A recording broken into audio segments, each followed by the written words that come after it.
first generation that dies 5 years younger than their parents. So we got moving. In the last 18 months, champions from around the world have joined together to fight the inactivity epidemic, and we're unified under a single framework for action designed to move. We have an action plan to give kids greater access to sport and keep them physically active. We, the champions of Design to Move, are taking action around the world. We're spreading a message that's facing us all, and we're changing the conversation. 6 months ago, an all-party commission got together to investigate the issue of inactivity. This is an organisation right across the political party spectrum, but it's also including organisations like the British Heart Foundation, like the Lawn Tennis Association, to get kids more active. Design to Move is getting kids active in the first 10 years of life and creating early positive experiences with physical activity. First experiences of physical activity have to be positive experiences. If they can have those positive experiences, they're more likely to adopt those behaviours for life. So you can change the norm for the next generation. Kids love to move, so we're making it fun and creating access to sports. Physically active kids score up to 40% higher on tests. They have better concentration and attendance in class and are 15% more likely to go to college. Teachers and parents are becoming champions too. They're joining the movement and getting kids moving in schools around the world. We have everything we need right now to get this done, but it's going to take educators and parents and community leaders leading the way. Michelle's Let's Move partnership has helped bring down childhood obesity rates for the first time in 30 years. The Clinton Foundation, Aspen Institute, and ESPN hosted a conference to discuss kids and sport. You will enjoy your life more if you find some kind of athletic endeavor. There's so many things that you can learn through sports. In Brazil, kids are moving less than in any other country in Latin America. So the Design to Move framework launched in Portuguese, and champions got moving to change the norm. This is a global phenomenon. If we don't do something about it, we are going to have hundreds of millions of children live shorter lives than their parents. Realmente, as instituições representadas aqui têm o potencial de mudar a realidade do Brasil. The network of Design to Move champions is over 220 million strong and growing. Its collective potential for change is stronger than ever. We have the potential to transform the health of an entire generation of young people. For the first time, major brands and organizations are lining up in support of each other to create change. Design to Move is growing more powerful every day, and momentum is being felt around the world. Fighting a global physical inactivity epidemic is a big task and will take time, but we're up for the challenge, and nothing will slow us down. Design to Move is uniting us, and with our collective voice and actions, it's already starting to change the culture. Our message has built a movement behind a vision of kids running, jumping, and kicking to reach their greatest potential.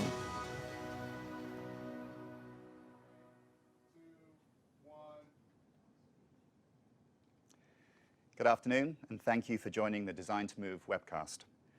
In the next 2 hours, we're going to give an overview of the great work that the Design to Move champions have been leading in the United States, and we're going to put these efforts into a broader global context. We have a small number of champions here with us in DC, but the majority of you joining us remotely, congratulations, you've made it this far. From here on, it should be plain sailing. 2 technical notes. To fully enjoy the webcast experience, you should click the full screen icon, which is in the bottom right-hand corner of your screen. Roll over, it's the 2 arrows pointing in different directions. Secondly, we do encourage you to submit comments and questions. In order to do that, you have to minimize the screen again and click on the link at the bottom. That will send an email directly to connect@designtomove.org, and we'll be looking at those emails for questions and comments as we go through. So on to our agenda for today. In a few minutes, we'll be hearing from 3 Design to Move champions who have been leading needle-moving large-scale solutions in the United States. Shelley Fole of the President's Council will talk about active schools. Tom Ferry of the Aspen Institute will talk about youth sports. Ted Etan of Kaiser Permanente will talk about active cities.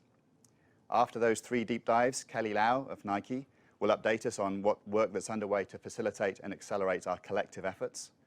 Caitlin Morris and Stacey Melander from Nike and the Partnership for Healthy America, respectively, will focus our minds on the challenge ahead.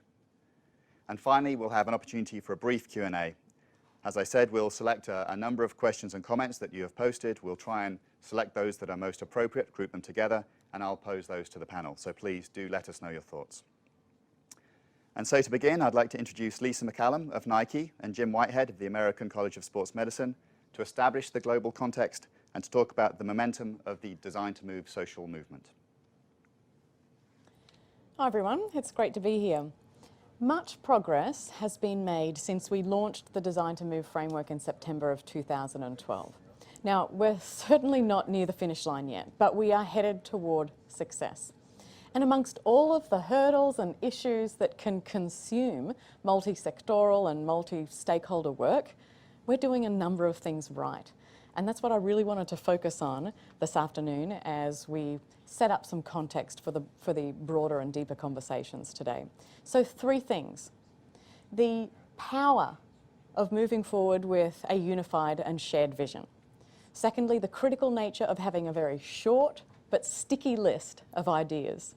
And then finally, making sure that as we do our work, we're deliberately moving forward and doing it in the context of triggering a social movement. The journey that we've been on so far looks like this for the collective group of champions. Now, some of us kind of joined the journey at different points in this, in this trajectory. Some of us have been on it from the beginning, but important for us as we chart the way forward just to make sure that we have the perspective of where we've come from as a group, especially as the champions base continues to grow on a daily basis. So in 2012, we really laid the base. We spent a lot of time really pulling together the global database of facts so that in one place, we could definitively stop the debate on whether physical activity was important enough or not to invest in. Secondly, we created a unifying framework to lead against as a group of champions, and we did that in a very collaborative way. And that work really set us up beautifully as we transitioned into sort of the 2013 time period where we really had a very public view of our vision. We were confident enough in our shared vision that we could create and deliver very significant public commitments. That then set us up really beautifully for this period of collective action. We are so much stronger because we spent the time doing the work early together and developing that shared vision that the collective action and this period of it and what we're in the throes of right now actually is easier than what it could have been. And